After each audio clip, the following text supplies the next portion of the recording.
전도서 12장 13절 말씀에 보면은 솔로몬의 결론적인 선포가 나옵니다. 자신이 인생을 쭉 살아보고 사람의 본분이, 하나님 앞에서 사람의 본분이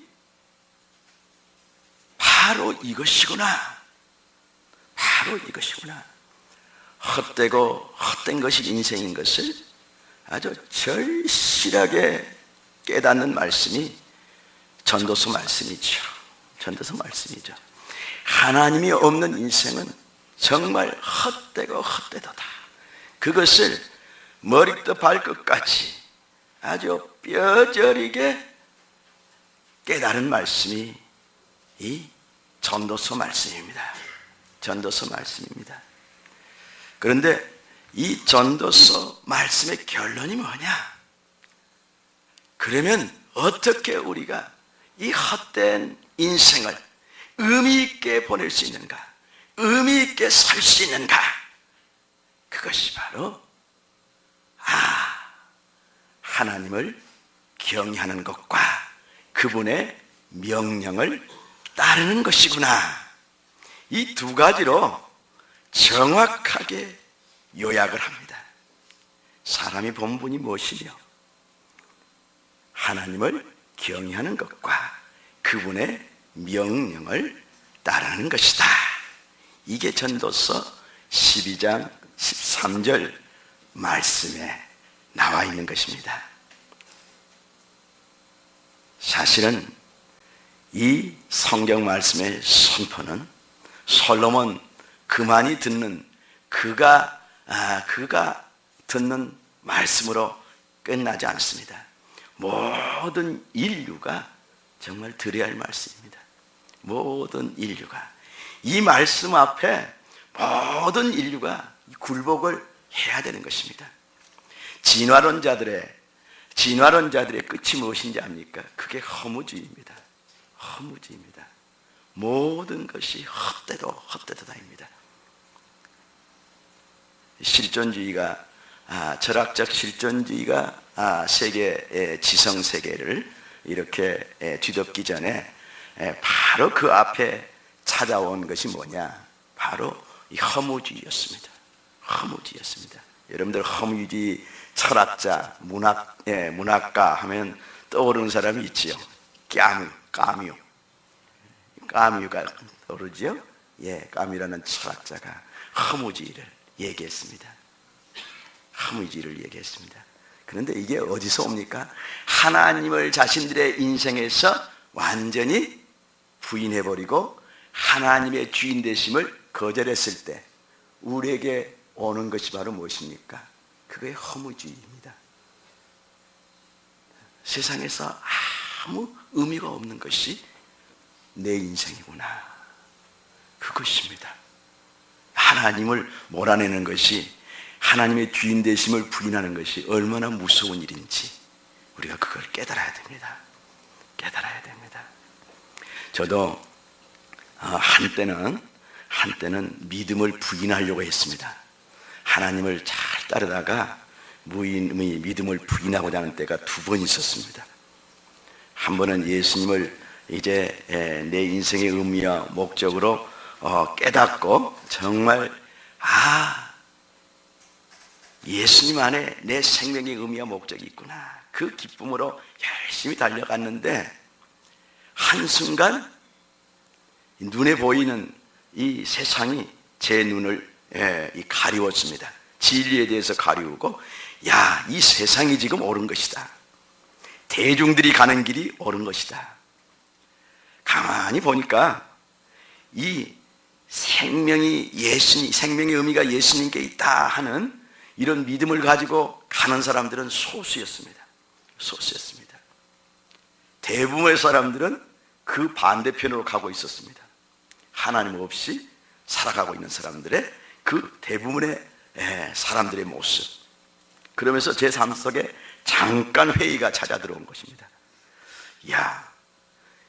저 많은 사람들이 가고 있는 길이 저게 진리지, 어떻게 우리 소수가 가는 길이 진리야? 그러면서 제 마음이 흔들리기 시작했습니다. 흔들리기 시작했습니다. 그래가지고 잠깐 시험이 들어서 그러면 예수 믿는 것을 한번 내가 한번 떠나보자. 그래서 예수 믿는 것을 제 마음속에서 내려놨습니다. 근데 그때부터 찾아오는 것이 허무주의였습니다. 내가 왜 살아야 되는지, 내가 무엇을 위해서 사는 존재인지, 다시 제 마음속에 아주 물밀듯 들어오는 것이 허무주의였습니다. 그래서 믿음을 버리고 저 많은 사람들이 가는 길을 가고자 내가 선택했을 때 제 속에 다시 찾아왔던 것, 그렇게 방황하면서 찾았던 그 인생의 의미인 예수님을 내가 잠깐 믿는 것을 보류했다고 볼 수도 있죠. 그랬을 때 다시 저에게 찾아온 것이 허무주의였습니다. 그러면서 이제 하루 종일, 제가 담배를 그렇게 즐겨 피우는 것은 아니었는데 하루 종일 담배 속에 빠지는 거예요. 방 안에 들어누워가지고 담배만 빨고 있는 거예요. 하루 종일. 그러면서 내가 물 떠난 고기였구나. 물을 떠난 고기였구나. 그게 얼마 갔을 것 같은데, 한 달이 갔는지 두 달이 갔는지 그렇게 오래는 안 갔습니다. 그것을 제가 하나님을 믿는 것을 잠깐 보류했을 때 제 삶에 다시 그게 찾아온 것입니다. 아무 재미가 없어요. 무엇을 해도 재미가 없습니다. 프레시맨이니까, 대학 1학년생 프레시맨이니까 대학 생활이 얼마나 흥미로운 것이 많겠습니까? 동아리 활동도 얼마나 재밌겠습니까? 그런데 같이 동아리 활동하는 것도, 같이 술 먹는 것도, 같이 그냥 산을 돌아다니는 것도, 이런 것도 다 의미가 없는 거예요. 그때는 또 미팅들 많이 하니까 미팅을 해도 그게 재미가 하나도 없는 거예요. 하나도 없는 거예요. 그래서 내 결론이 정말 나는 예수님을 떠나서 살 수 없구나. 내 인생의 의미는 예수님을 떠나서는 발견할 수 없구나. 그걸 제가 실증적으로 다시 한번 확인하는 때가 있었습니다. 여러분, 많은 사람들이 가고 있는 길이 진리가 아닙니다. 지금 우리가 가고 있는 이 길이 진리입니다. 성경은 분명히 얘기하고 있습니다. 좁은 문으로 들어가기를 힘쓰라. 그 좁은 문의 길은 찾는 이가 적다, 협착하다. 그것이 성경 말씀의 선포입니다. 또 두 번째, 제가 믿음을 딱 내려놓고자 했던 때가 있습니다. 그때는 이제 너무 힘든 때였습니다. 병원을 경영하고 또 선교 역사를 서포트하고 또 우리 그 창립자이신 우리 마리아 선교사님을 이제 하나님께 완전히 드려버리고 제가 혼자 사는데 이제 맥이 찼습니다.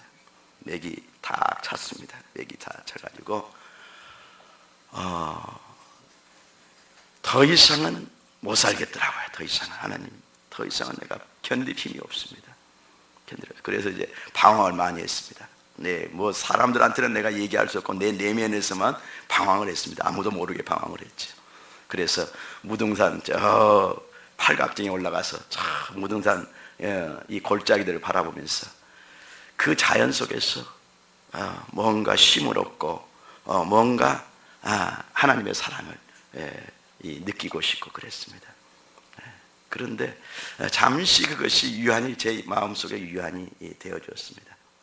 유한이 좀 되어졌습니다. 그런데 그것도 잠깐이고 제 안에 있는 이런 모든 무겁고 힘든 이 짐들이 너무 무거워서 하나님, 나 믿음을 버리고 싶습니다. 이제 당신을 따르는 길을 나 다시 버리고 싶습니다.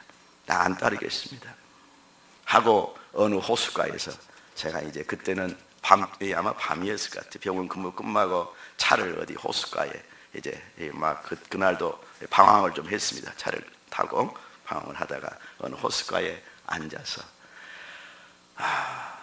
과연 내가 이 길을 가야 되나? 내가 이제 다 이걸 내려놔야 되나? 그때 제 마음속에서 내려놔야 되겠다. 나는 더 이상 이제 이 길을, 이 십자가의 길을 못 가겠다. 이 짐을 내가 더 이상 못 지겠다. 그런 심정 속에서 주님, 죄송하지만 내가 믿음을 내려놓겠습니다.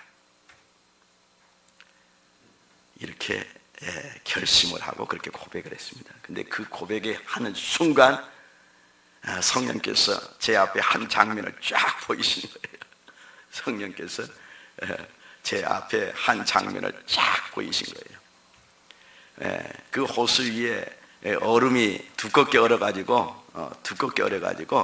얼마든지 거기서 뛰놀고 거기를 걸을 수 있고 뛰놀 수 있고 그런 아주 두껍게 얼은 그런 호수의 모습이었는데, 그 호수의 한가운데 제가 서 있었습니다. 그런데 내가 그 고백을 하는 순간 그 얼음의 밑이 쫙 갈라지면서 완전히 얼음이 꺼져버리면서 내가 그 속으로 빠져드는 것을, 그 호수 속으로 빠져들어가는 모습을 성령께서 쫙 보이신 것입니다. 그때 정신이 바짝 났습니다. 내가 믿음이 버린다는 것이 무엇인가 하는 것을 하나님께서 저에게 다시 한번 보여준 것입니다. 내가 딛고 서 있는 저 두꺼운 저 얼음판이 완전히 쪼개져서 내가 호수 한가운데로 빠지는 것이구나.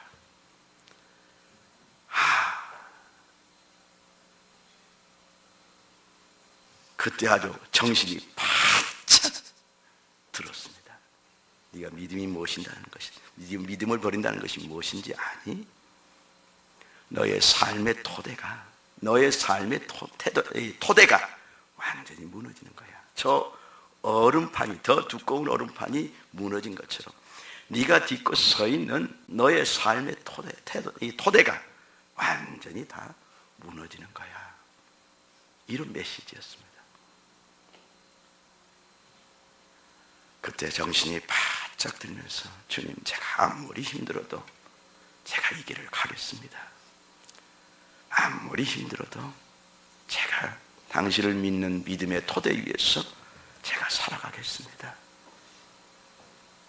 이런 고백을 드린 적이 있습니다. 믿음의 길을 간다는 것은 쉽지 않습니다.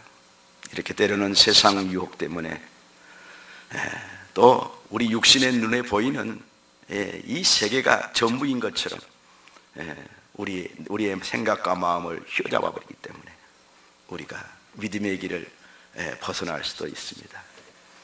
때로는 주님 가신 그 길을 가겠다고 소원은 하고 얼마간 가보지만은 그 가는 길이 때로는 세상에서 포기할 것들이 너무 많고 힘들기 때문에, 그 십자가가 너무 힘들기 때문에 때로는 예수 믿는 길을 포기하고 싶을 때가 있습니다.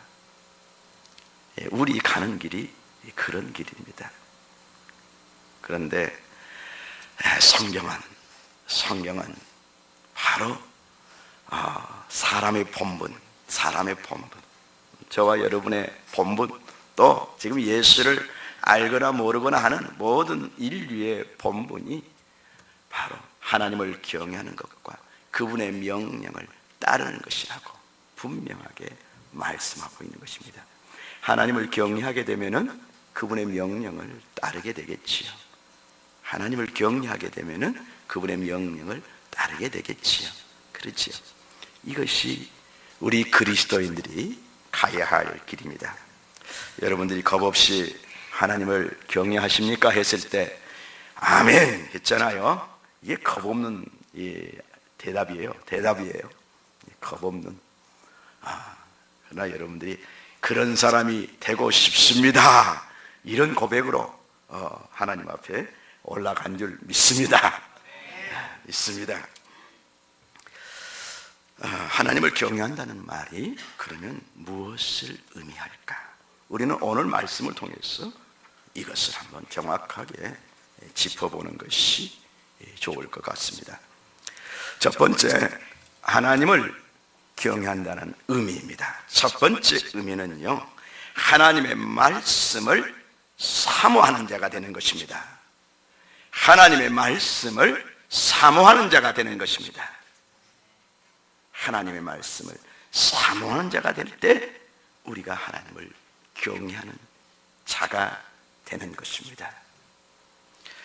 시편 119편 97절 말씀에 이렇게 다윗이 고백하고 있습니다.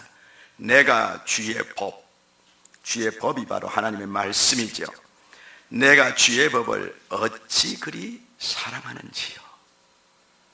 어찌 그리 사랑하는지요.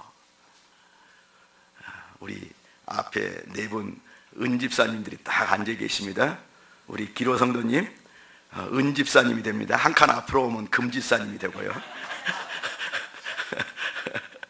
다음에는 한 칸 더 앞으로 오시기를 바랍니다. 우리 정기로 선생님이 은집사님이 될 것을 믿습니다. 잘 들으십시오.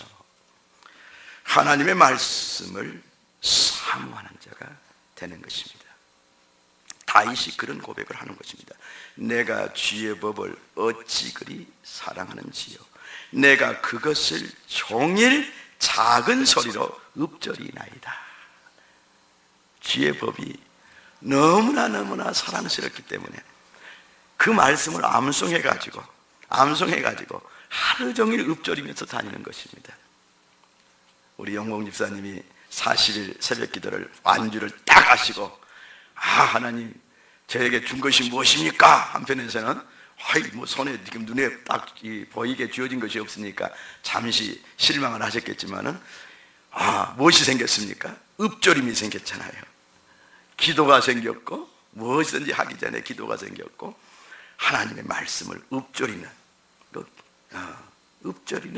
그 믿음을 하나님이 선물해 주셨잖아요. 아멘. 예, 이 믿음이 바로 기적인 것입니다. 이 기적이 열매가 맺히면 이제 눈에 보이는 것으로 나타나는 것입니다. 분명히 나타날 것입니다. 네. 주의 법을 사랑하게 되는 것입니다. 그래서 어쩝니까? 다른 무엇이 아니라 유행과 가사가 입에서 그냥 나오는 게 아니라, 그리고 세상 뉴스에서 그냥 이 회자되는 이 세상 뉴스에서 알려지는 그런 뉴스거리들이 우리의 생각과 마음을 사로잡고 우리의 입에서 나오는 것이 아니라, 여러분 중에는 간혹 보면 아주 탤런트 박사들이 있어요. 탤런트 박사들, 연예인 박사들이 있어요. 연예인 박사들. 어떤 연예인은 뭐고, 어떤 연예인은 어떻게 했고, 우리 사모님도 그런 분 중에 한 분이에요. 그래서 내가 본의 아니게 많이 제가 듣습니다. 많이 들어요. 그래, 당신 참 유식하네. 내가 모르는 것을 어찌 이렇게 많이 알고 있어.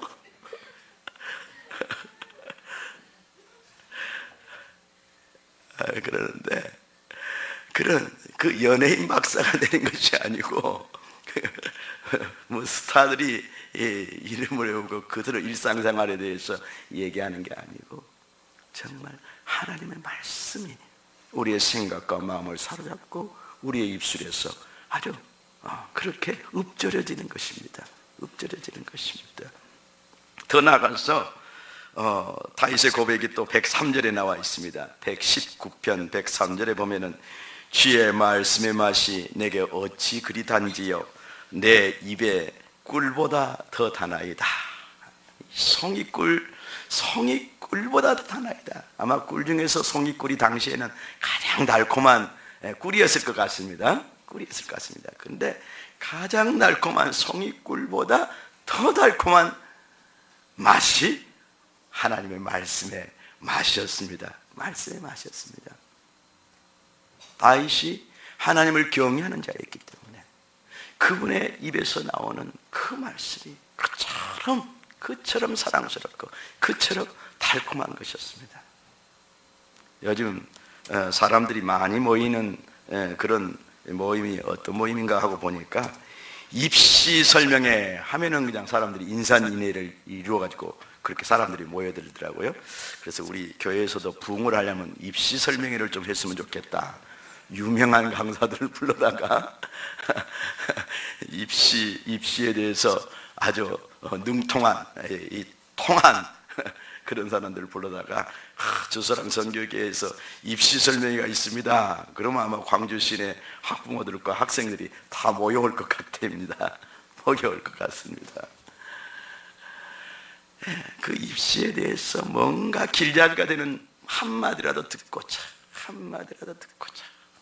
그렇게 이 체육관을 가득 메우고 있는 그 사람들의 모습을 보는 것입니다.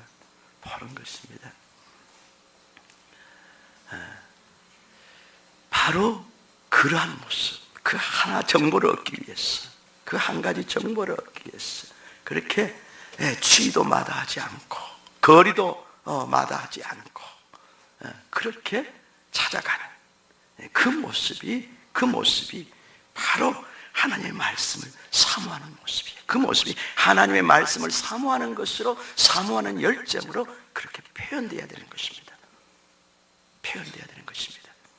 사랑하는 여러분, 조금 도전을 좀 해볼까요? 여러분, 오늘 여기 오는데 얼마나 큰 어려움들을 극복하시고 오늘 예배에 나오셨습니까? 눈이 와서 그냥 도저히 나 집에서 여기까지 걸어왔습니다 하시는 분 계세요? 홍수가 나가지고 계속 그 홍수를 뚫고 빗사이를 뚫고 제가 여기까지 왔습니다. 그런 분들 계세요?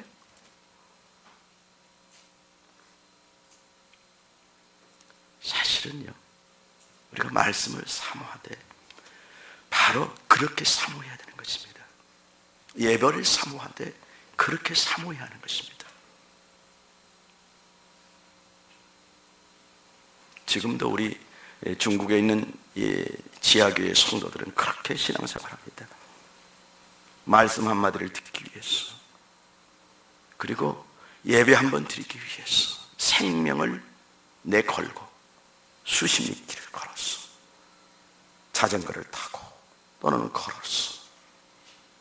그렇게 옵니다. 또 어쩔 때는요, 말씀을 너무 사모해서 그 말씀을 듣고자, 외국에서 유명한 강사님이 오셨다 그러면요, 그분을 통해서 주신 하나님의 말씀을 그렇게 듣고자 생업인 한 2주 정도 이 농사 일을 못하면 얼마나 큰 어떤 일이 벌어질지 어떻게 알겠습니까? 그런데 그 농사 짓는 분들이 그 2주간의 농사를 돌본 일을 포기하고 그 2주간 그 외국에서 들어온 그 강사님의 그와 성경 공부하는 그것이 너무 좋기 때문에, 그것이 너무도 절박하기 때문에 그걸 포기하고 말씀을 듣는 것입니다.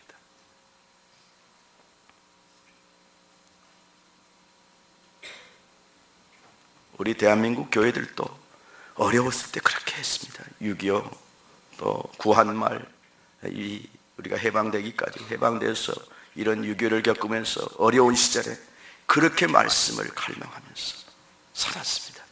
제가 어렸을 때 저희 동네에 믿음이 좋은 한 분이 계셨는데, 삼촌이라고 부르는 분이 계셨는데, 그분은 우리 동네에 교회가 없기 때문에 저 이제 면 소재지가 있는 그 마을에만 교회가 있기 때문에 거기까지 가려면 한 15리 정도 가야 됩니다. 한 15리 정도 걸어서 가야 됩니다. 그 걸어서 가는 길이 그렇게 가깝지 않습니다. 근데 그 길을 휘바람을 불면서 다니시는 거예요. 휘바람을 불면서 다니시는 거예요.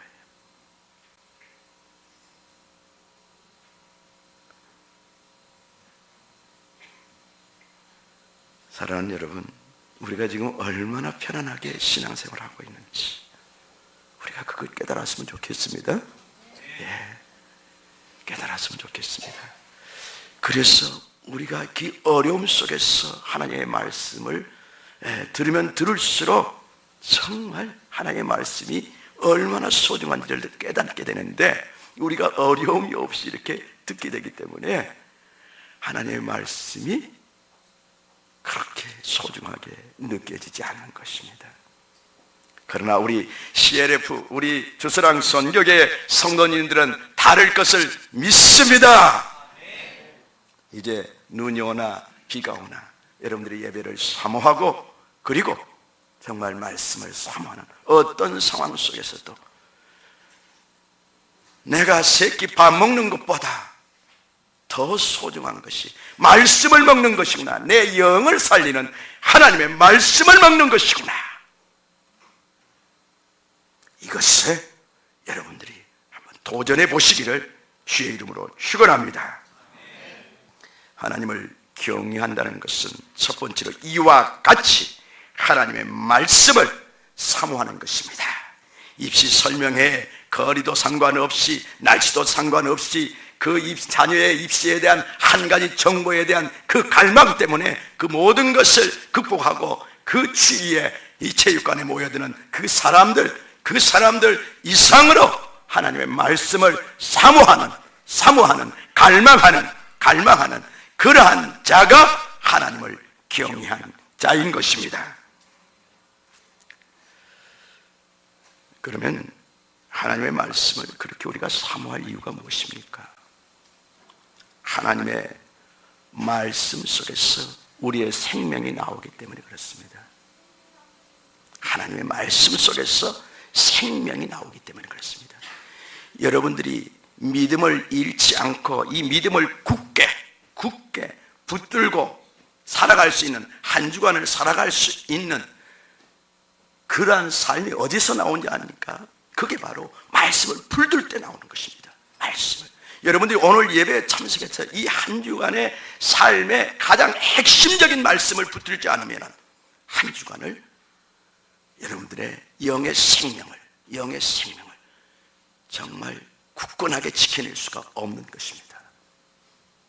그래서 주일 예배에 말씀을 듣는 것은 여러분들이 이 말씀을 가지고 여러분을 인격적으로 만나주시는 하나님과의 그 만남, 그것도 정말 중요하지만 그 만남 속에서 하나님이 나에게 주신 이 한 주간의 말씀을 정말 밧줄처럼 하늘에서 내려오는 밧줄을 붙잡는 것처럼 꽉 붙들 수 있을 때, 그것이 진정한 의미가 있는 것입니다. 하나님의 말씀 속에서 생명이 나기 때문에 그렇게 하나님의 말씀이 중요한 것입니다.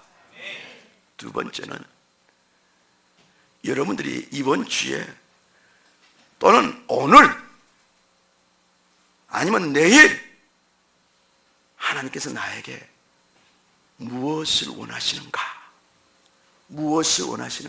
나의 지금 삶의 현장 속에서 무엇을 원하시는가? 그것을 깨달을 때, 그 말씀을 붙들 때 여러분들이 힘있게 살 수 있습니다. 힘있게 살 수 있는 것입니다. 정신을 바짝 차리고 살 수 있는 것입니다. 오늘 이 말씀으로 하나님이 내 인생을 인도하시네. 할렐루야. 이번 주간에 이 말씀으로 나를 인도하시네. 할렐루야 하면서 하나님과 교제하고 하나님이 주신 그 말씀을 붙들고 우리가 신나고 행복한 마음으로 살 수 있는 것입니다. 그 말씀을 받기 위해서 우리가 그 말씀을 사모해야 하는 것입니다.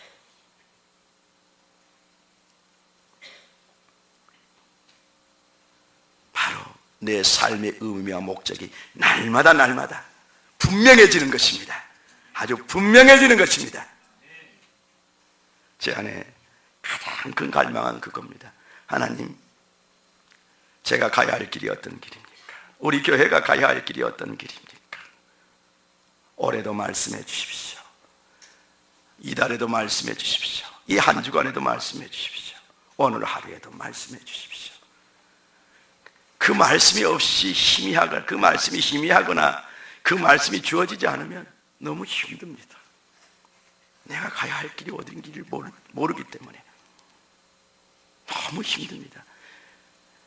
출애굽한 이스라엘 백성들이 광야 생활을 할 때 하나님의 불기둥과 구름기둥이 없었으면 얼마나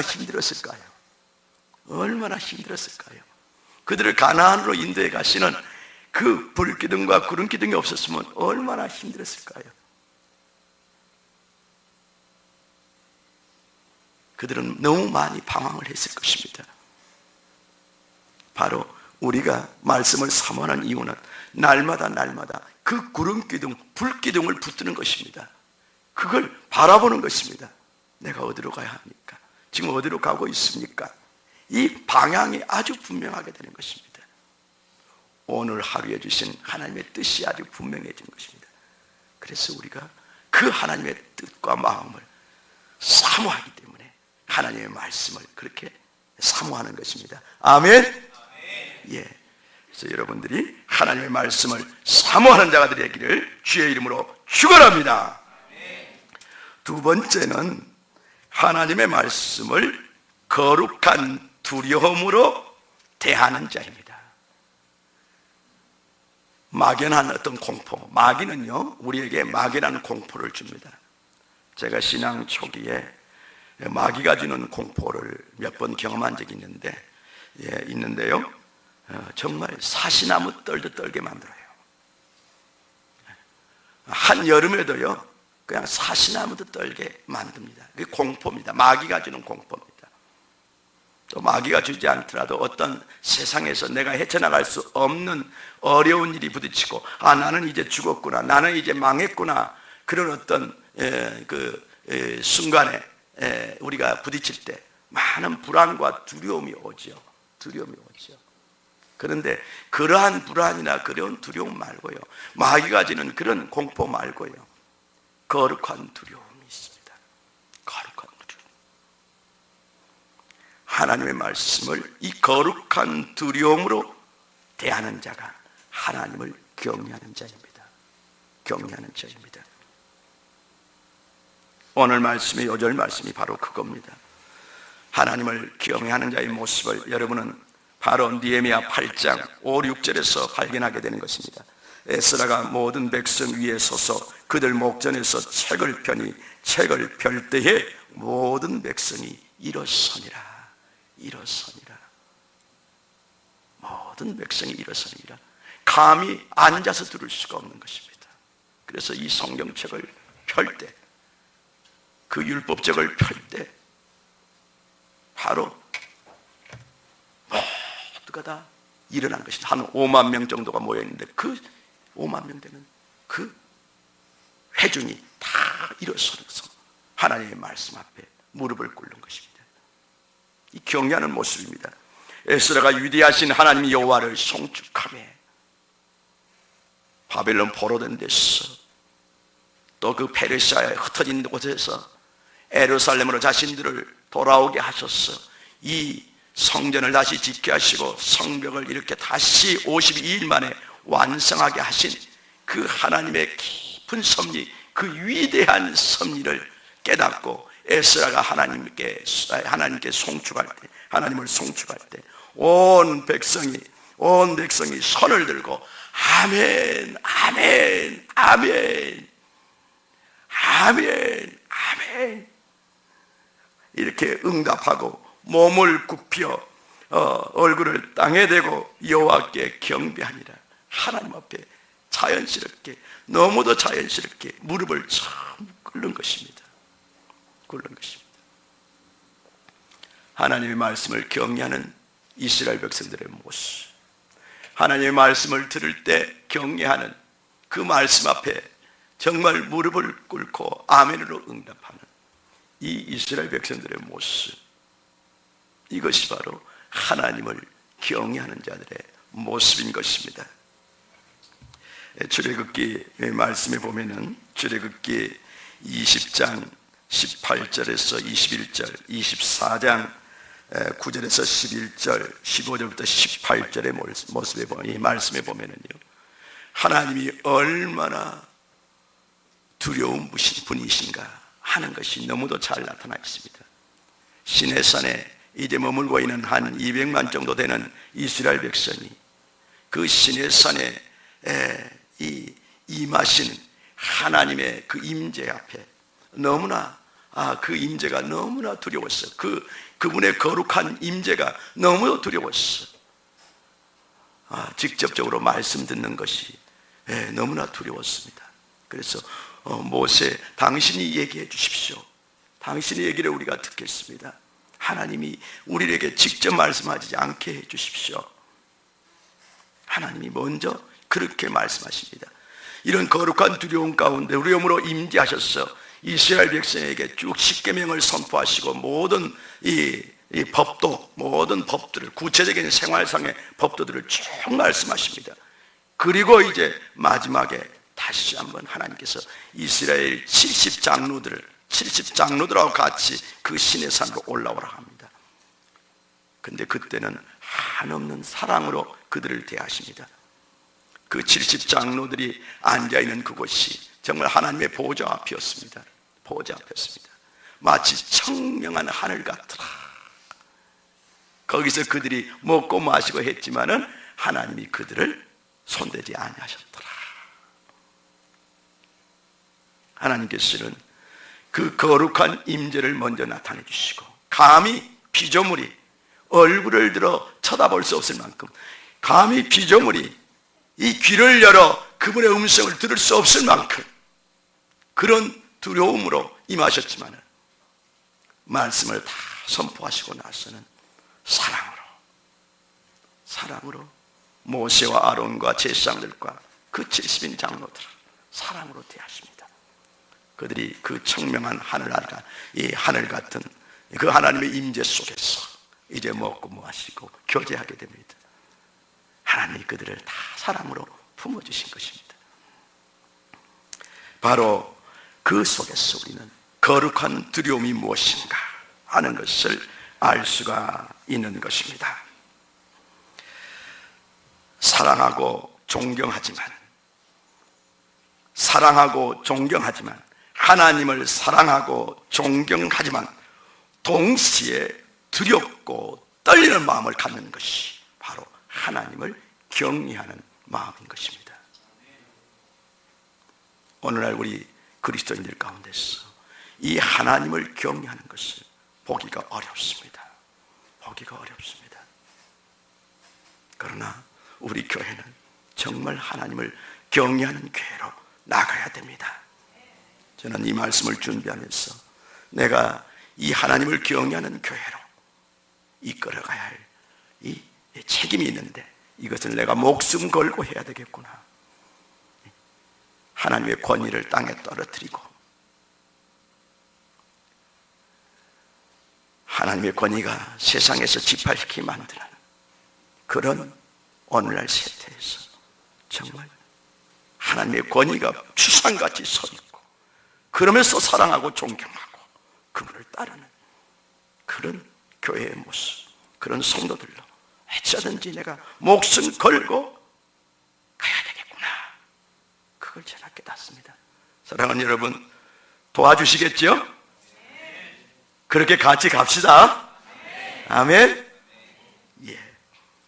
세 번째 하나님을 경외하는 것은 하나님의 말씀을 즐겨 순종하는 자입니다. 즐겨 순종하는 자입니다. 여러분, 이 말씀을 잘 들으십시오. 이 말씀에서 여러분들이 이제 다 걸릴 겁니다. 나는 하나님을 경외하는 자인가 진짜. 이 순종 문제에서 여러분들이 보면은 내 의지와 내 마음의 중심은 하나님을 경외하고자 하지만 내가 그 삶에서 실제는 얼마나 많이 떨어져 있는가, 그것을 여러분들이 보게 될 것입니다. 그러니까 이 말씀까지 여러분들이 듣고 나는 하나님을 정말 경외하는 자입니까? 하고 제가 질문할 때 여러분들이 답변을 하셔야 되는 겁니다. 여러분, 하나님의 말씀 중에서 좋은 말씀들이 어떤 말씀인데요? 내가 너 사랑해. 얼마나 아팠니? 얼마나 힘들었니? 내가 너의 그런 아픔을 다 알아. 내가 너를 사랑해. 제가 도와주고 있는 신방하면서 지금 아직 우리 교회는 나오지 못하고 있지만 장차 아마 나오실 거예요. 그분이 나오시면 아마 굉장히 큰 일을 하실 수 있는 분인데, 그분을 하나님이 만나주시면 그분은 독특하게 만나주세요. 제가 이렇게 기도해 드리면 성령님이 오셔서 그분을 꼭 안아주세요. 성령님이 꼭 안아주세요. 그분이 그것을 느끼게 해주세요. 느끼게 해주세요.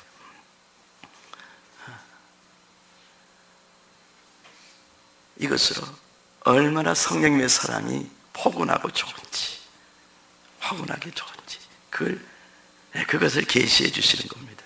계시해 주시는 것입니다. 이렇게 여러분을 향해서 여러분의 연약함과 여러분의 고통에 함께 계신 하나님의 사랑이 선포될 때 참 위로를 받고 좋지요. 좋지요. 또 여러분들이 힘들고 어려울 때 사랑하는 내 아들아, 사랑하는 내 딸아, 그래 너의 이 손을 내가 너의 손을 내가 이렇게 붙잡고 있어. 나의 의로운 오른손으로 너를 내가 이렇게 붙들고 있어. 이렇게 하시면서 여러분을 이끌어 주시고 어려움에서 건져 주시고 할 때 너무 좋지요. 너무 좋지요.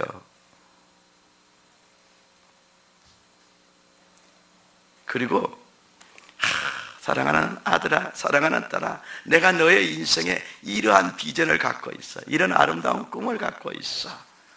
너는 정말 복된 자가 될 거야.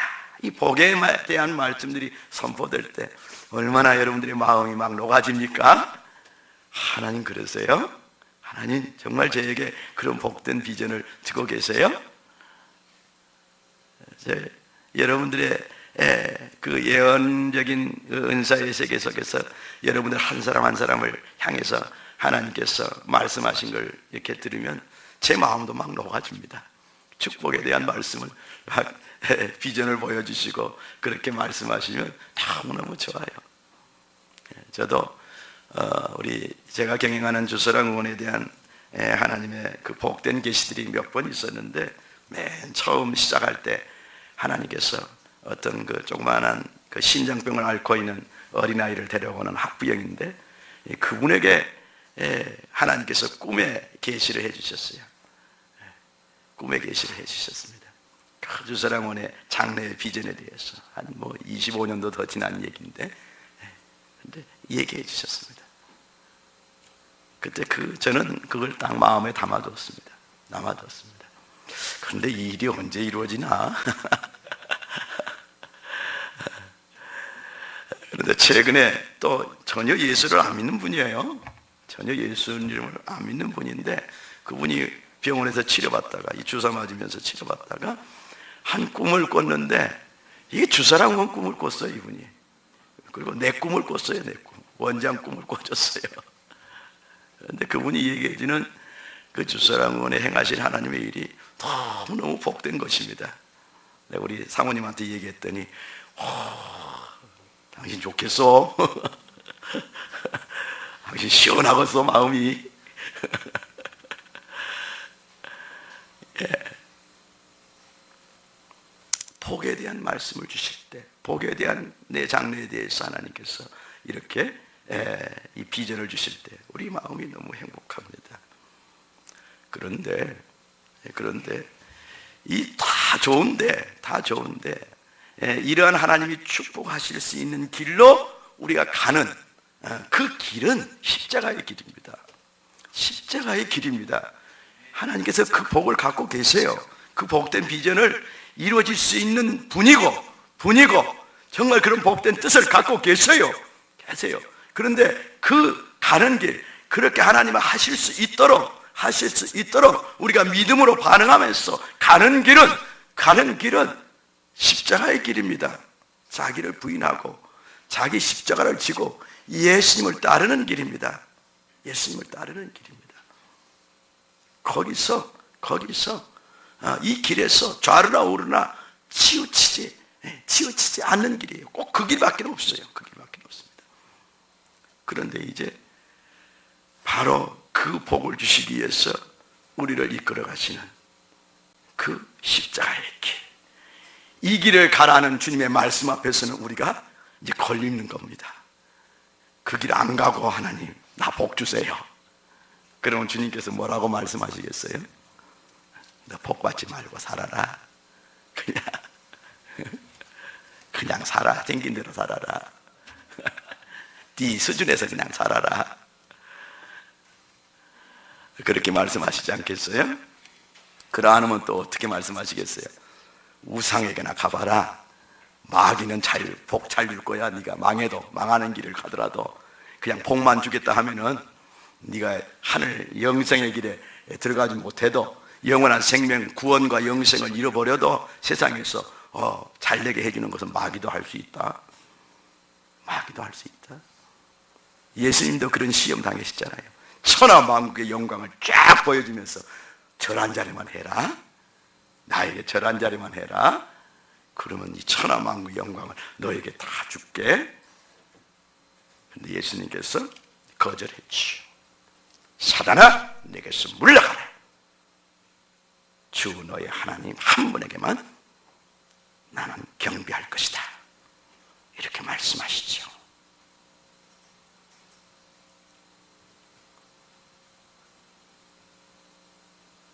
우리 하나님이 주시는 길은 명확합니다. 하나님의 말씀을 쫓아갈 때, 이제 십자가에 대한 말씀, 자기 부인에 대한 말씀을 우리가 쫓아갈 때, 그때 그 길 끝에서 우리에게 복의 세계를 열어주신 것입니다. 설사 이 땅에서 그런 복이 안 주어질지 할지라도 천성에 있는 그 영원한 복을 붙들고 우리가 고난의 길을 가고자 각오가 될 때 하나님께서는 세상에서도 그 복의 세계를 열어주는 것입니다. 그리 아니할지라도 풀무불 속에 7배나 뜨거운 풀무불 속에 들어갔는데 거기서 하나님이 건져주시지 아니하실지라도 왕에게 우리가 절하지 않겠습니다. 우상에게 절하지 않겠습니다. 다니엘의 세 친구의 신앙 고백이지 않습니까? 그럴 때 하나님이 그들을 풀무불 속에서 건져주시죠. 풀무불 속에 하나님이 같이 하시죠. 그러니까 그 7배나 뜨거운 풀무불 속에 던졌는데 하나님같이 보이는, 그런 하나님의 사자같이 보이는 존재와 함께 그 불 속에서 산책하듯, 에덴 동산을 산책하듯 우리 다니엘 세 친구가 산책하는 것입니다. 이것을 왕이 보고 놀래가지고 이제 그 다니엘 세 친구의 이름을 부르면서 나오라 그러죠. 그러니까 걸어 나오는 것입니다. 보니까 머리털 하나도 옷깃 하나도 끌린 데도 없이 온전하게 하나님이 보호해 주시는 것입니다. 세상에서 설사 하나님 복을 받지 못한다 할지라도 저는 당신을 사랑하고 당신이 가라는 길을 가겠습니다. 이런 자들이 바로 그 복의 세계에 이르게 되는 것입니다. 아브라함을 보십시오. 아브라함의 하나님을 경외하는 삶이 어떻게 확정되었습니까? 이삭을 드리라고 했을 때 아브라함은 그 이삭을 드리라는 그 음성이 하나님으로부터 평소에 자신을 인도해 오신 그 하나님으로부터 온 것을 분명히 알았습니다. 그랬을 때 그는 주저없이 이삭을 모리아 산으로 데리고 갔어. 마치 양을 잡아 제사를 드리듯이 칼로 내리쳤습니다. 그 순간 여호와의 사자가 아브라함의 손을 붙잡고 아브라함아 이 아이에게 손을 대지 말라 말씀하시죠. 그리고 말씀하시는 것이 무엇입니까?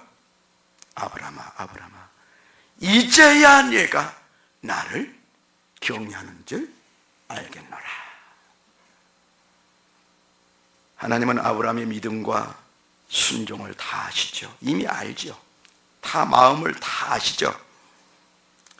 그러나 하나님이 인정하는 그 마음을 인정하는 순간은 어디입니까? 행동으로 그 경외심을 표현할 때, 행동으로 나타낼 때, 그럴 때 정말 우리가 하나님을 경외하는 것을 인정해 주시는 것입니다. 아멘. 자, 여러분 제가 말씀을 읽어드리겠습니다. 빨리빨리 읽을 테니까 여러분들 말씀 들으시고 과연 나는 이 말씀 앞에 어떤 자세로 서 있는가 한번 생각해 보십시오. 누가복음 9장 57절에서 58절 말씀입니다. 여우도 꿀이 있고 하늘을 나는 새도 보금자리가 있으나 인자는 머리 둘 곳이 없다라고 말씀하고 있습니다. 예수님을 따르려면 안정된 주거 환경을 버리라. 그리고 따르라. 이렇게 말씀하고 있습니다. 이 말씀 앞에 한번 여러분 자신을 세워보십시오. 예수님이 나를 제자로, 예수님을 따르는 제자로 부르셨고 또 이 말씀을 주셨을 때 내가 이 각오가 되어 있나? 그리고 9장 60절입니다. 누가복음 9장 60절입니다. 죽은 사람들을 장사하는 일은 죽은 사람들에게 맡겨두고 너는 가서 하나님 나라를 전파하리라 하여라 이렇게 말씀하십니다. 아버지의 장례식도 포기하고 너는 나에게 먼저 최우선, 내 일에 최우선을 놓아라. 이럴 때 이 말씀 앞에 여러분들 한번 여러분을 세워보십시오. 장례식이 얼마나 중요합니까? 부모님의 장례식이 얼마나 중요합니까? 얼마나 중요합니까? 물론 요즘 서구에서는 그냥 영안실에다가 돌아가신 아버지 시신 넣어놓으세요. 우리 휴가 끝마치고 가서 장례 치를 합니다. 이런 자들도 요즘 세태 문화가 지금 그렇게 돌아가고 있습니다. 자신들의 여가보다 아버지의, 어머니의 장례식이 아무것도 아닌 것처럼 돌아가는 그 죄악된 문화가 지금 서구 사회를 휩쓸고 있고 그런 문화가 한국에도 지금 들어와서 우리 젊은이들의 마음을 휩쓸고 있습니다. 이것은 죄악된 문화입니다. 따라갈 문화가 아닙니다. 따라갈 문화가 아닙니다. 올바른 것은 우리 부모님의 장례식은 우리에게서 정말 대사입니다. 대사입니다. 그런데 예수님께서는 그 대사, 그 중요한 일보다도 내 일을 우선시하라고 말씀하고 있습니다. 이렇게 말씀하시는 예수님의 이 말씀 앞에 여러분을 세워보시기 바랍니다. 또 9장 62절입니다. 누구든지 손에 쟁기를 잡고 뒤를 돌아보는 사람은 하나님 나라에 합당하지 않고 라고 말씀하고 있습니다.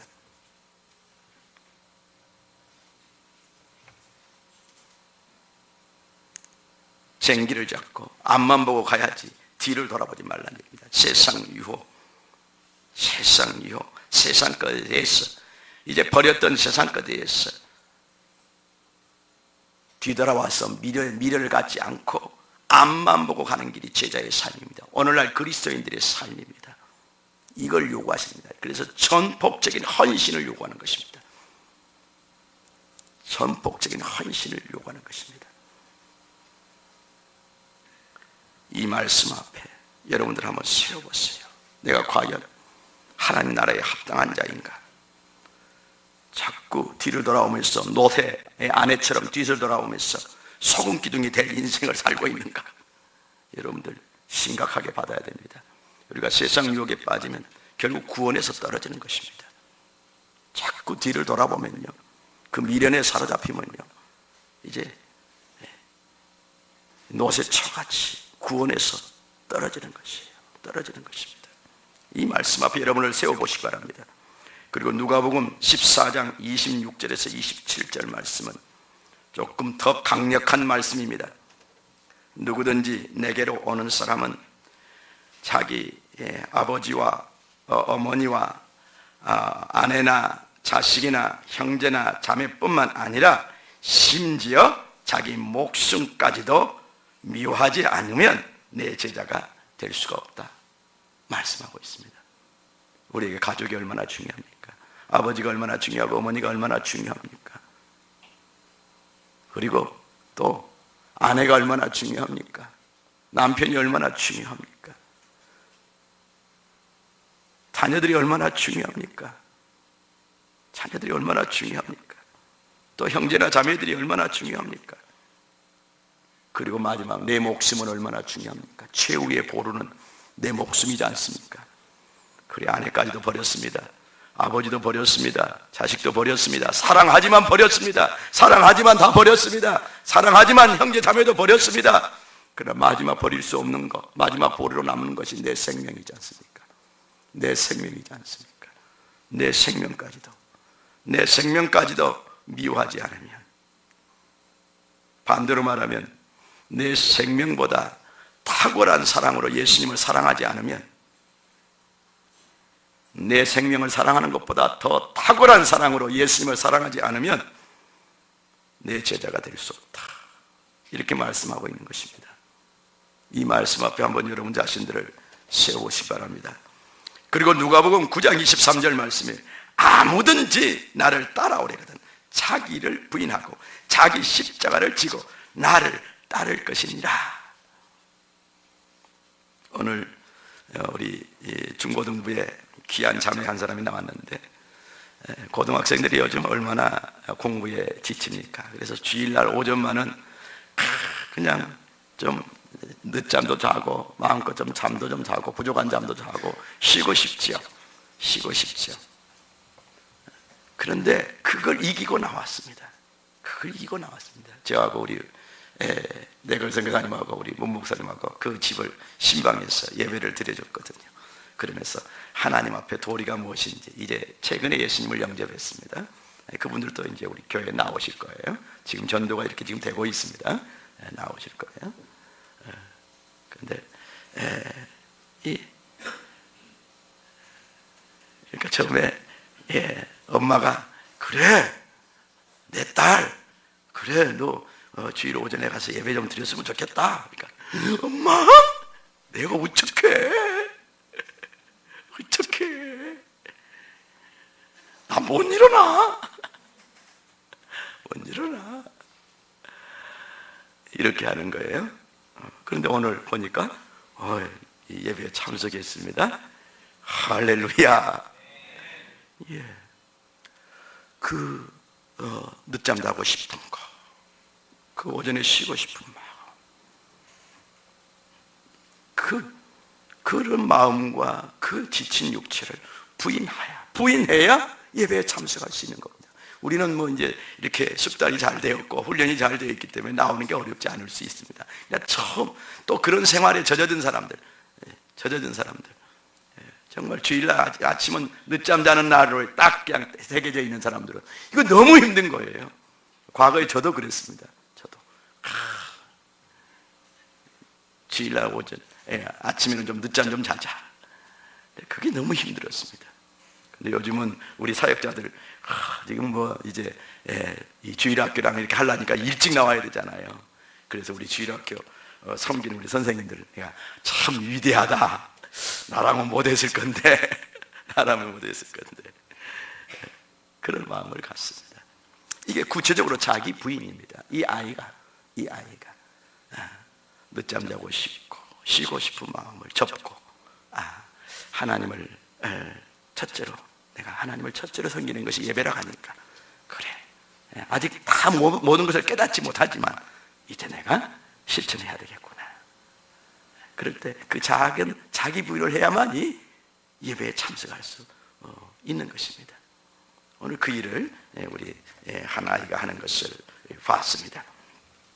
자, 아무든지 나를 따라오든 자기를 부인하고, 또 이 자기를 부인하고. 그런데 이 자기 부인이 얼마나 힘듭니까? 목사님 제일 무서운 것이 자기 부인입니다. 그러니까 저보고는 자기 부인 하지 말라고 하세요. 제일 무서운 것이 자기 부인이라는 것이니까 제발 좀 저보고는 자기 부인 하지 말라고 했어요. 나 생긴 대로 살게 냅두세요. 생긴 대로 살게 냅두세요. 좀. 이렇게 말하는 분들이 참 많습니다. 참 많습니다. 그런데 예수 믿는 길은 자기 부인의 길이에요. 자기 부인의 길이에요. 이 말씀은 사실은 제가 대학 때 하나님께서 예수님의 제자의 삶을 초청하신 말씀입니다. 초청한 말씀인데 이 말씀, 이게 저는 3번이나 동일한 말씀이 주어졌어도 도저히 못하겠더라고요. 3번이나 하나님 나 못해요. 그러니까 또 말씀하세요. 또 못해요. 이제 또 제주도로 도망갔습니다. 제주도 도망갔는데 제주도에서 어떤 수양에 참석하고 있는데 또 제주도에서 하나님이 또 말씀하시는 거예요. 3번이나 말씀하시는 거예요. 그때는 저에게 순종할 수 있는 팁을 주셨어요. 알게 해주셨어요. 아브라함아, 네가 네 인생에 꿈꾸고 있는 것보다 내가 네 인생에 꿈꾸고 있는 것이 훨씬 좋단다. 훨씬 좋단다. 네가 네 꿈을 내려놔야. 제 의사로서 제가 꿈꾸는 멋진 세계가 있었거든요. 그 꿈을 버리라고 하니까 그때 하나님께서는 자기 부인이 저에게는 그거였어. 내 꿈 버리는 것이었어요. 내가 생각하는 그 명의의 길, 그걸 버리는 것이었습니다. 버리는 길, 그걸 부인하는 것인데 그 도저히 못해요. 나 이거 내가 의과대학을 졸업하고 또 수련 받고 이렇게 멋진 클리닉을 갖고 내가 인생을 즐기면서 이렇게 살고 싶습니다. 살고 싶습니다. 근데 그것 버리라는 것이에요. 근데 안 버려지더라고요. 그게 안 버려지더라고요. 그래서 세 번째 하나님이 이제 저에게 너의 꿈보다 내가 꿈꾸는 꿈이 훨씬 아름다워, 훨씬 멋져, 너에게 유익할 거야. 그걸 깨닫게 해주시고 그걸 믿게 도와주셨어요. 도와주셨어요. 그러니까 그때 부인이 됐습니다. 주님, 그러면 제가 따르겠습니다. 따르겠습니다. 그렇게 해서 지금까지 제가 이 길을 왔습니다. 사랑하는 여러분, 여러분들이 꿈꾸고 있는 어떤 세계가 있습니다. 그걸 내려놓는 것이 바로 자기 부인이에요. 얼마나 여러분의 어떤 스타일을 좀 바꾸는 거, 이런 것이 뭐 자기 부인 그런 정도가 아니에요. 여러분의 그 꿈꾸던 것들을, 여러분이 또 자녀에 대해서 꿈꾸는 것들을 이렇게 다 내려놓는 것이, 그 부인하는 것이, 그게 자기 부인이에요. 그 다음에 또 자기 십자가를 지고 나를 따라온다. 자기 십자가. 나를 따르는데 네가 져야 될 십자가가 있다, 이 얘기예요. 예수님이 내가 질 십자가는 내가 지지만, 메시아로서의 십자가는 내가 지지만 나를 따라오려거든 너희들도 지고 따라야 할 십자가가 있다, 이 말입니다. 근데 그 십자가는 무엇입니까? 죽는 것이에요. 죽는 거리에요. 죽는 길이에요. 내가 죽는 길이에요. 실제로 생명을 내놓는 길이에요. 생명을 내놓고 쫓아오라는 얘기입니다. 제가 니에미야 기도회를 하자고 하니까 내가 싫었습니다. 야, 이 52일 기도회를 어떻게 하냐? 아이고, 우리 내걸생이다. 내 괜히 우리 교회에 초빙했네. 이렇게 일을 벌일 줄 알았으면 어찌요? 그러나 또 어쩝니까? 제가 초빙했으니까 책임을 져야죠. 또 밑에 사람이 그렇게 하자고 하는데 또 리더가 안 따라갈 수 있겠습니까? 그렇잖아요. 얼마나 좋은 일인데. 그래서 그럼 내가 어떻게 해야 되나? 내가 져야 될 십자가는 뭐냐? 근데 그때 내가 새벽 기도의 능사는 내 몫이구나, 저희 부부 몫이구나, 그걸 깨달았습니다. 내가 죽으나 사나, 정말 눈이 오나 비가 오나, 내가 병이 나나, 어떤 상황이 있든 간에 새벽 기도, 이 기도에 있는 것은 내 몫이구나, 그걸 깨달았습니다. 그래서 내 십자가는 내가 져야지, 담임 목사의 십자가는 내가 져야지. 그래서 그 각오를 했습니다. 그 각오를 했습니다. 요 십자가는 내가 지리라, 지리라. 근데 그 길이 쉽지가 않습니다. 52일 동안 쉽지 않습니다. 제가 2주간은 몸살 속에서 살았습니다. 2주간 병원에서 근무하고, 하루 종일 제가 근무하는 것이 뭐 한가하게 근무하는 것이 아니죠. 하루 종일 병원에서 움직여야 되지.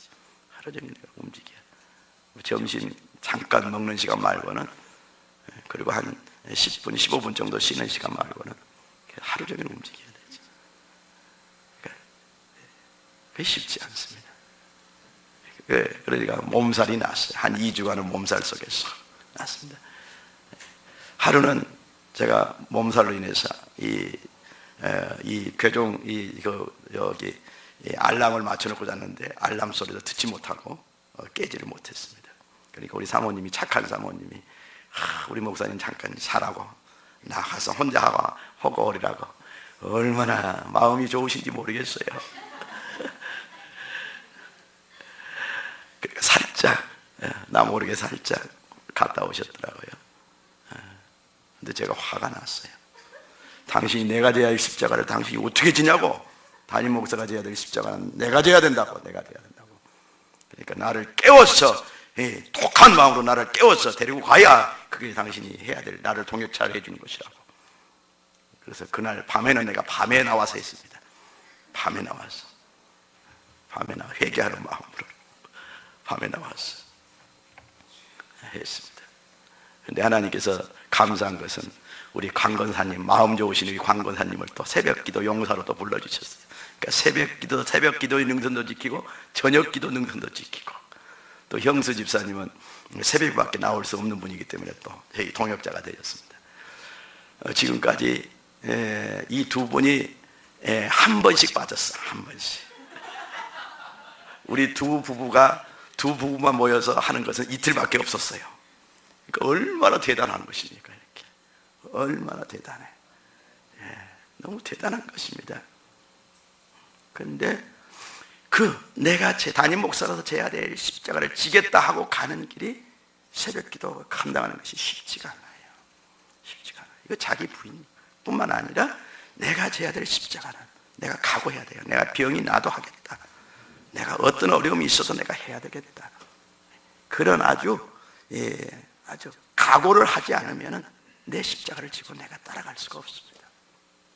따라갈 수가 없습니다. 사랑하는 여러분, 여러분도 여러분이 져야 될 몫이 있습니다. CLF 성도이기 때문에, 우리 주사랑 선교교회의 성도이기 때문에 져야 될 십자가 있습니다. 우리 사역자들은 사역자들이 져야 될 십자가 있고, 우리 사역자분들이 제가 담임 목사가 져야 될 십자가를 질 수 없습니다. 없습니다. 우리 착한 영중 목사님은, 목사님 제가 대신 할게요. 목사님 쉬세요.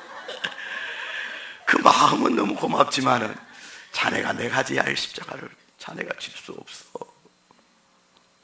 내가 져야 할 십자가는 죽고 나서 하나 내가 져야 되니까 중보기도 해줘. 중보기도 해줘. 누가 대신할 수 없는 겁니다. 자기가 져야 될 십자가는 자기가 져야 되는 것입니다. 가정에서도 마찬가지입니다. 그래서 우리가 그 길은, 십자가의 길은 순교를 각오하는 길입니다. 순교. 사랑하는 여러분, 순교할 각오 되셨습니까? 예. 예. 그리고 여러분들이 답변을 해야 되는 게, 내가 진짜 하나님을 경외하는 자인가. 순교할 각오가 돼 있어야 여러분들이 하나님을 경외하는 자입니다. 경외하는 삶을 실제로 살 수 있는 것입니다. 살 수 있습니다. 그런데 그 길에서, 순교를 각오하고 나가는 길에서 여러분들이 맡겼던 그 모든 것들이 돌파가 되는 것입니다. 맡겼던 삶, 그렇게 믿지 않았던 남편이 돌아오는 것입니다. 순교를 각오할 때 얻어막을 각오하고, 정말 잠시 잠깐이지만 그냥 막 싸울 각오하고, 쫓겨날 각오하고, 순교할 각오를 할 때 자녀들이 돌아오고 주님 품으로 돌아오고, 믿지 않은 가족들이 주님 품으로 돌아오는 것입니다. 우리가 전도하는 길은요, 순교하는 길이에요. 사랑하는 여러분, 한 영혼을 구원하는 길은요, 예수님이 우리를 구원하시는 길이 죽음의 길이었듯이, 우리가 한 영혼을 구원하는 길도 바로 죽음이 각오해야 가는 길입니다.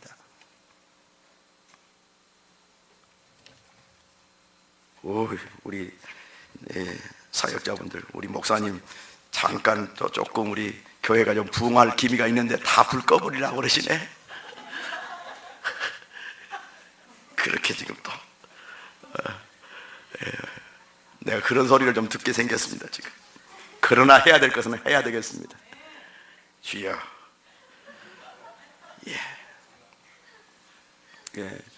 순교할 각오하면, 사실은 순교할 사람들은 순교 하나님께서 시키지만 대부분은 진짜 여기서 멋진 인생을 사는 것입니다. 조금도 세상에 매이지 않고 주의 십자가의 사랑이 자유케 하네, 자유케 하네. 그런데 우리가 죄에서 자유케 하신 은혜 받은 자들이 진짜 자유의 세계로 나가려면, 여러분들이 순교를 각오하고 주의 제자의 길을 갈 때, 그때 자유가 오는 것입니다. 그 자유를 그때 누리는 것입니다. 그 전까지는 다 매인, 이미 영적인 세계에서는 자유가 성취해 있고, 믿음의 세계 안에서 우리에게 그 축복이 다 주어졌지만, 그것이 내 삶이 되는 것은 말씀대로 살아갈 때 오는 것입니다. 아멘.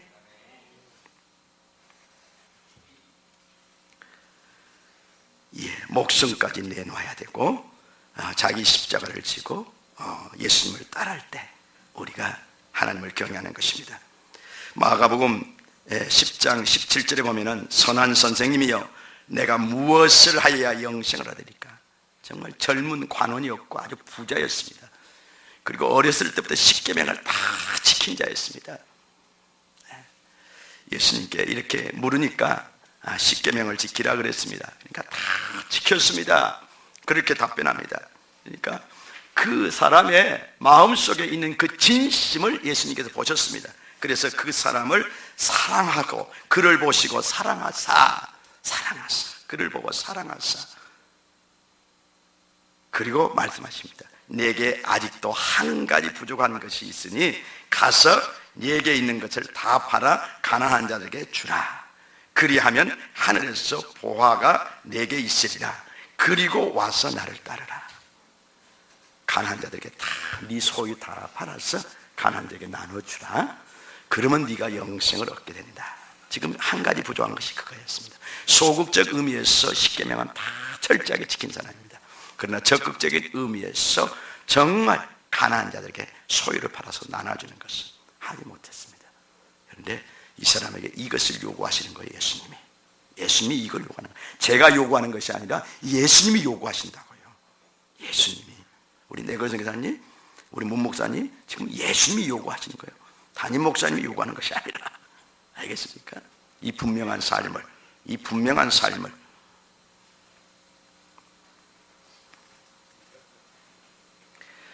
그래서 여러분이 있는 재산 다 팔고 나 따르라 하실 때 여러분 그럴 수 있겠어요? 이 말씀 앞에 설 수 있겠어요?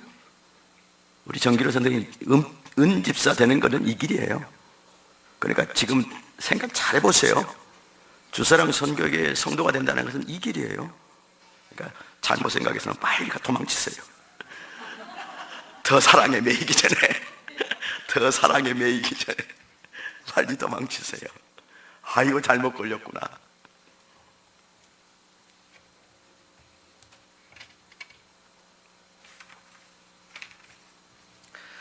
사랑하는 여러분, 하나님의 말씀을, 이런 말씀, 이 부담스러운 이 말씀 앞에 우리가 서서 이 부담스러운 말씀 앞에서도 정말 즐겨 순종할 수 있을 때 우리가 하나님을 경외하는 자인 것입니다. 다윗이 그 길을 갔습니다. 다윗의 삶의 그 특징은요, 하나님을 경외하는 삶입니다. 그럴 때 그의 인생을 하나님께서 그토록 복되게 인도해 주신 것입니다. 다시 한번 여러분이 결론적으로 묻겠습니다. 여러분은 하나님을 경외하는 자들입니까? 그래도 그렇게 겁없이 대답하시는 거예요? 예? 참말로. 다시 한번 묻겠습니다. 여러분은 이런 말씀, 부담을 주는 이 말씀, 이 십자가를 지라 하고 자기를 부인하라 하고 다 재산까지 다 팔고 나를 따르라 하시는 말씀들, 목숨까지도 미워해야, 너의 목숨까지도 미워해야 나를 따를 수 있다는 이 말씀 앞에서도 즐겨 순종할 수 있겠습니까? 아멘. 예, 그리 되기를 주의 이름으로 축원합니다.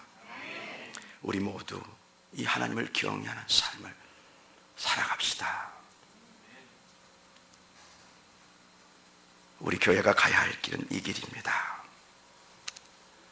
제가 여러분 앞에서 하나님의 말씀을 더하지도 않고 빼지도 않고 그대로 전하고 그대로 사는 자가 되게 될 수 있도록 여러분들이 그렇게 기도해 주십시오. 그리고 그 길을 우리 같이 갑시다. 아멘. 예, 그러한 우리 멋진 교회를, 그런 공동체를 이뤄나갈 수 있기를 주의 이름으로 축원합니다. 5절 6절 말씀 읽고 마치겠습니다.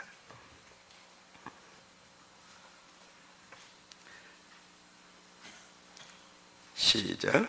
에스라가 모든 백성 위에 서서 그들 목전에 책을 펴니 책을 펼 때에 모든 백성이 일어서니라. 에스라가 위대하신 하나님 여호와를 송축하며 모든 백성이 손을 들고 아멘 아멘 하고 응답하고 몸을 굽혀 얼굴을 땅에 대고 여호와께 경배하니라. 아멘. 제가 잠깐 기도하겠습니다.